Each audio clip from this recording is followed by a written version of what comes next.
तीतान्नो जोगस्वसान्नो भव द्विपदिशान् चतुष्पति श्री अस्कुल शुभोदन्य उपमा अस्य विष्टा सदश्च योनिमा सदश्च विवा ओम भूर्भुवस्व श्री ब्रह्मदेवताभ्यो नमः ओम विष्णोरराटमसि विष्णोश्रवत्रेष्ठो विष्णोषोरसि विष्णोद्रवसि वैष्णवमसि विष्णवे त्व ओम भूर्भुवस्व श्री विष्णवे नमः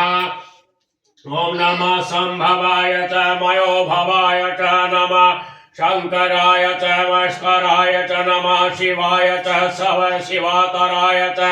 ओम भूर्भुवस्व श्री शंकर देवताभ्यो नमः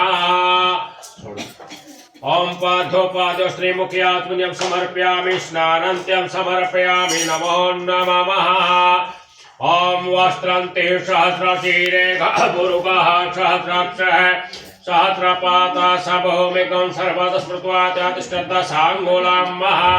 ओम भूर्भुवस्व वस्त्रन्ते वस्त्रं गुरुक एवेदकं सर्वं यद्भूतं दक्षभाव्याम्मा उतामृतत्वशेषानो जदन्नेनातिरोहति यज्ञोपवीतं समर्पयामि ओम एतावानस्य महिमातो जयाश्च पुरुकः पादोश्च विश्वाभूतानि त्रिपादशामृतं देवी ओम भूर्भुवस्व गन्धान्ति गन्धाक्षतं समर्पयामि